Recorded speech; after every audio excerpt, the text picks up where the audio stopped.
Hey, Commanders fans, listen up because we have some very important information coming your way, and you need to know everything. Here on the channel, you'll find all the news about our team with breaking news and everything a true Commanders fan needs to know.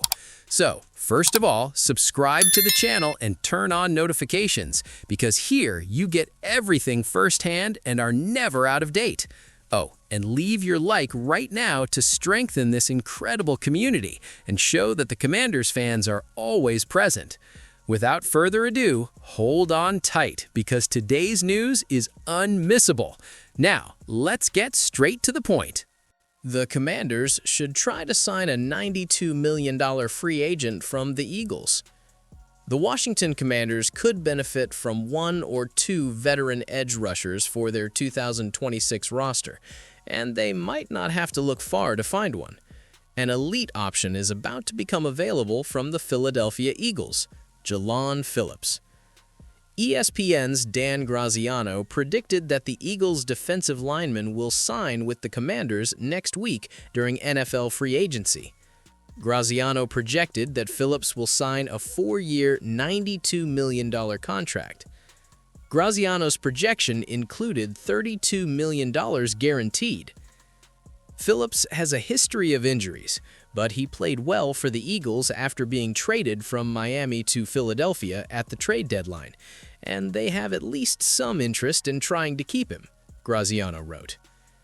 2 of his 5 sacks last season happened in Philadelphia. He's a young free agent, only 26 years old, and that helps reduce the risk of injury a bit. It's possible he'll sign a 1-year contract to prove his worth somewhere, in case the market doesn't meet his expectations, and it's also possible a rival in the same division will sign him. Phillips recorded 5 sacks, 7 tackles for loss, and 14 quarterback pressures, splitting his 2025 season between the Philadelphia Eagles and the Miami Dolphins. Philadelphia acquired the edge rusher from Miami in exchange for a 3rd-round pick at the NFL's trade deadline in November. Why should the Commanders pursue edge rusher Jalon Phillips?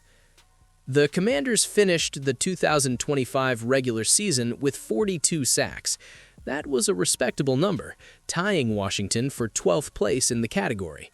But the Commanders' top sack defender in 2025 was Von Miller, who turns 37 on March 26th. Jacob Martin, 30, was second on the team with 5.5 sacks, while veteran linebacker Bobby Wagner followed closely with 4.5 sacks. All 3 defenders are unrestricted free agents this offseason. The Commanders need a fresh start with a younger profile. Phillips could be that person in Washington. Phillips will turn 27 in May. He has recorded at least 5 sacks in all but one. The Washington Commanders and the New York Giants are being touted as potential destinations for the 6-time Pro Bowl selection. The Washington Commanders and the New York Giants are in the same situation ahead of free agency, as both teams need reinforcements at the wide receiver position. In New York, the Giants could lose Wan'Dale Robinson in free agency. There are numerous rumors linking Robinson specifically to the Tennessee Titans. If Robinson leaves, the Giants need to sign a high-impact player to play behind Malik Nabers, who is also a question mark due to a torn ACL suffered in 2025. The Commanders have a key player with an expiring contract at wide receiver, Deebo Samuel, and his departure would leave Washington in a precarious situation at the position, with the exception of Terry McLaurin. In an interesting rumor for both teams, Jonathan Jones of CBS Sports cited the NFC East rivals as 2 teams to keep an eye on 6-time Pro Bowl selection Mike Evans. Jones also mentioned the Buffalo Bills, the San Francisco 49ers, and the Los Angeles Chargers, although it's possible Buffalo is no longer interested after acquiring DJ Moore in a trade with the Chicago Bears. If Evans doesn't return to Tampa Bay, keep an eye on the Bills, Chargers, 49ers, Commanders, and Giants, Jones wrote. Evans recently announced through his agents that he will return to play in 2026, but that announcement included the future Hall of Famer's intention to test the market, something he has never done in his career. However, Evans will not sign with just any team, and in fact, he has specific demands for his next destination, according to Jeremy Fowler of ESPN. One important point is that Evans wants to play for a team that gives him the chance to win a Super Bowl. Mike Evans will limit his options to a small group of teams, in part due to his criteria. He wants a quarterback he believes in, a chance to compete in the Super Bowl, a top-tier offensive coordinator, and the promise of a high volume of plays, reported Fowler. Therefore, there are some problems here for the Commanders and the Giants, the most obvious being that neither is considered a Super Bowl contender.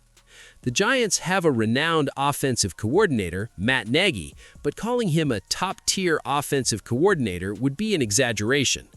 Washington has a rookie offensive coordinator, David Blough, so he doesn't fit that profile either. Washington Commanders touted as favorites for the forgotten world record of $120 million. What could have been one of the biggest mysteries of the preseason quickly dissipated with the arrival of wide receiver Brandon Aiyuk from the San Francisco 49ers, and the Washington Commanders may end up being the team that benefits the most. It's almost certain that Aiyuk will be released at the start of the league season on March 11th. He cut off communication with the 49ers some time ago, and they voided all the guaranteed money in his contract.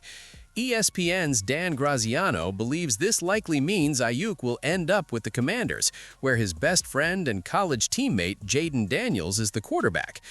Aiyuk is kind of forgotten, but I think he's going to reunite with his college quarterback Jayden Daniels, Graziano said on Friday. He's also familiar with general manager Adam Peters. Nobody's really talking about Aiyuk, and for several reasons. The Commanders may be the only team foolish enough to sign Aiyuk, who has already proven to be either a cancer in the locker room or an unknown quantity in terms of injuries, so relying on him significantly seems like a doomed venture. What the heck happened with Aiyuk's injury? Following the 49ers' loss to the Kansas City Chiefs in the Super Bowl after the 2023 season, Aiyuk had a series of outbursts during the preseason, but ultimately secured the lucrative contract he so desired, a 4-year, $120 million contract extension signed in August 2024. At the time, Aiyuk was coming off 2 consecutive seasons with over 1,000 receiving yards, including his only NFL All-Pro season in 2023 with 75 receptions for 1,342 yards and 7 touchdowns. Throughout 7 games in 2024, Aiyuk had only 25 receptions for 374 yards and no touchdowns, before suffering a catastrophic knee injury in Week 7 when he tore his anterior cruciate ligament and medial collateral ligament against the Kansas City Chiefs. He hasn't played since then, and there was no explanation given to the 49ers when he finally cut off communication with the team in 2025. Therefore, nobody knows for sure what state Aiyuk's knee is in. We don't know what his physical condition will be like, ESPN's Adam Schefter said on the Pardon My Take podcast last week. His knee is destroyed. I can't say the Washington Commanders won't try to sign him because he and Jayden Daniels are close, and Jayden might insist that he be signed. I think it's a possibility.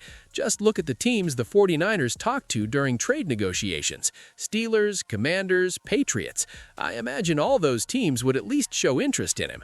Now, who's going to move forward? That's hard to say.